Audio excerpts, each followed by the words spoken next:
थोड़ा बहुत रामदयाल को भी भाविनी के बारे में पता था, पर ना तो रामदयाल ने मधुमती को कुछ बताया और ना ही मधुमती ने उससे कुछ भी पूछा।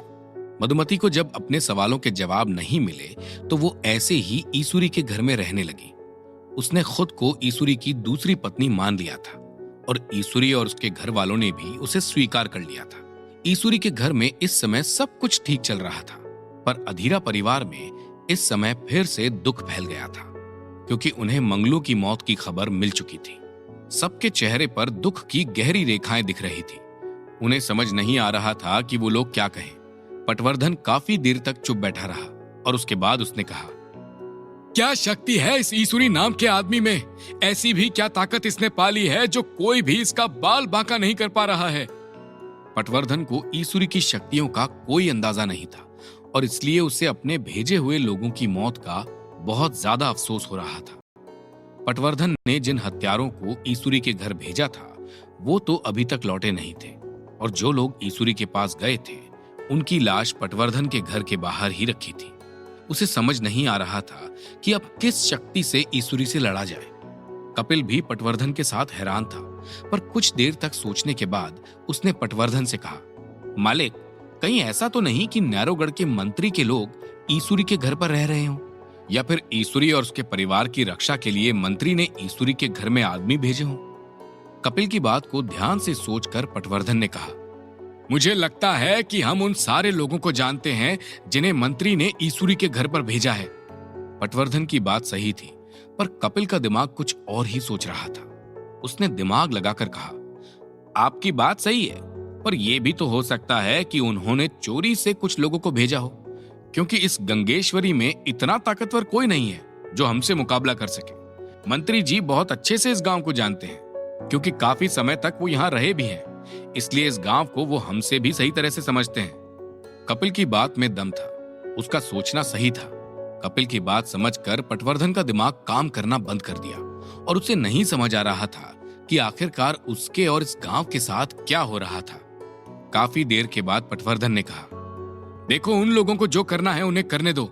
हम लोगों को बस बूढ़े काका के आसमान की शक्ति जागने का इंतजार करना चाहिए, क्योंकि कोई कितना भी ताकतवर क्यों ना हो, पर आसमान की शक्ति वाले इंसान को किसी के घर सेवक बनाकर नहीं भेजेगा। अगर सब ठीक रहा तो हमें लोगों को जवाब देने लायक कुछ ना कुछ मिल ही जाएगा। मुझे लगता है कि एक बार बूढ़े काका की शक्ति जागी नहीं कि हम लोग इस समस्या को आसानी से खत्म कर देंगे। पटवर्धन और पूरा अधीरा परिवार इतने लोगों को खो चुका था और इतने लोगों की मौत देख चुका था कि उसके पास किसी को भी जवाब देने के लिए कुछ नहीं था। शायद इस बार सब ठीक रहा तो वो बाकी के परिवारों को जवाब दे सकेंगे। अच्छी बात बस ये थी कि जितने भी लोग इस मामले में अपनी जान गंवा चुके थे, वो और उनका परिवार उनकी मौत की वजह नहीं जानता था।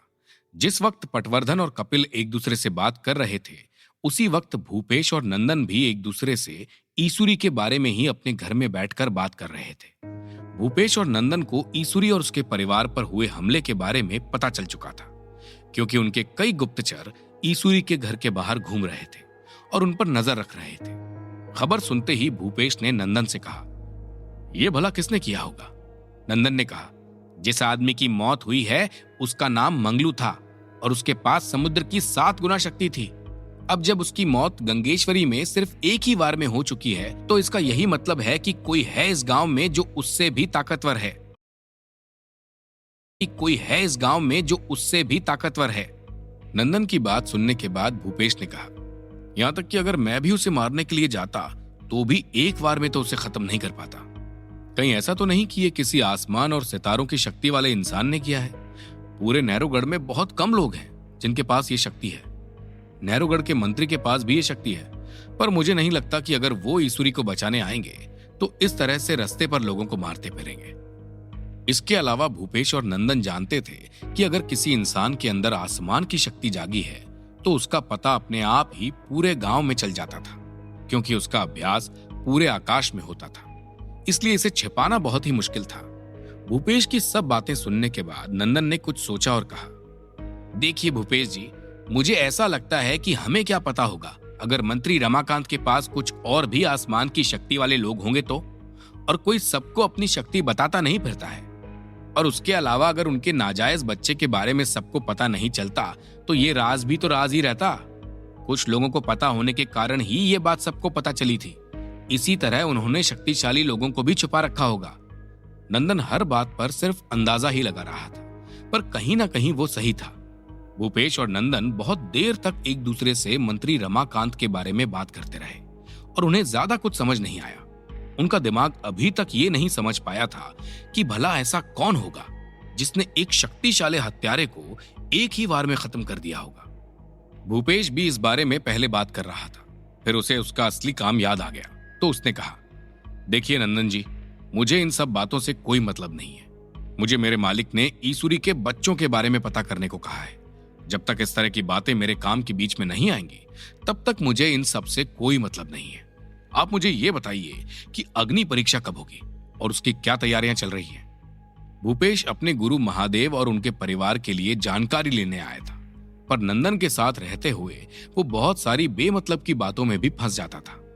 भूपेश के अग्नि परीक्षा के सवाल पर नंदन ने कहा, अग्नि परीक्षा के लिए अभी 20 दिन बचे हुए हैं। मैंने इस बार अग्नि परीक्षा जीतने वालों को बहुत बड़ा इनाम रखने की बात फैला दी है।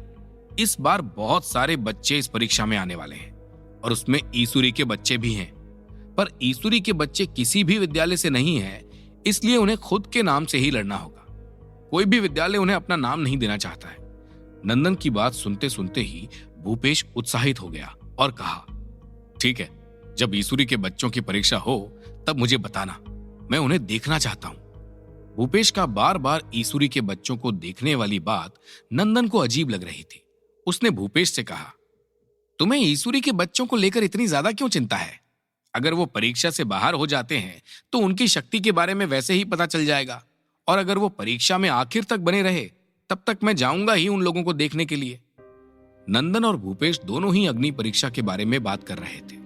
इन दोनों के अलावा ईसुरी के घर में भी उसी अग्नि परीक्षा के बारे में बात हो रही थी। ईसुरी के बच्चों में जिसने अभी शक्ति का अभ्यास करना शुरू किया था वो सिर्फ प्रयाण और होमा ही थे। बाकी सब अभी सिर्फ अपनी शक्ति जगा रहे थे। ईसुरी अग्नि परीक्षा में होमा को नहीं भेज सकता था क्योंकि वो बहुत ज्यादा छोटी थी। जब ईसुरी अपने बच्चों के बारे में सोच रहा था तभी रामदयाल ने ईसुरी से कहा, मालिक, छोटे मालिक की परीक्षा कुछ ही दिनों में शुरू होने वाली है और हमें उसके लिए उसका नाम जाकर लिखना होगा, क्योंकि हमारे बच्चे किसी विद्यालय से हिस्सा नहीं ले रहे हैं। इसलिए हमें आम आदमी के नाम से ही अपना नाम लिखना होगा और नाम लिखाने के 20 दिन बाद ही परीक्षा शुरू हो रही है। रामदयाल ईसुरी को परीक्षा के बारे में सब बात बता रहा था। ईसुरी ने रामदयाल से कहा, जाओ फिर आप और आम आदमी के नाम से प्रयाण का नाम लिख दो। प्रयाण के अभ्यास की वजह से उसकी शक्तियां बहुत ज्यादा बढ़ गई थी और इस वजह से ईसुरी को विश्वास था प्रयाण जरूर इस परीक्षा को जीतेगा। ईसुरी की बात को रामदयाल ने सुना ही था, पर वो अभी तक गया नहीं था। ईसुरी ने आगे कहा, जिस दिन परीक्षा होगी उस दिन मैं खुद प्रयाण को अपने साथ लेकर जाऊंगा। उसके बाद रामदयाल और ईसुरी दोनों ही प्रयाण को अभ्यास करते हुए देखने लगे। ईसुरी और रामदयाल दोनों को ही प्रयाण की कोई चिंता नहीं थी, क्योंकि प्रयाण न सिर्फ अच्छे से अभ्यास करता था बल्कि उसका ध्यान भी बहुत अच्छा था और कभी टूटता ही नहीं था। देखते ही देखते इस तरह से 7 दिन गुजर गए। अग्नि परीक्षा में हिस्सा लेने वालों का नाम लिखा जाने लगा और उसमें कौन कौन हिस्सा लेगा इसका भी ऐलान होना था।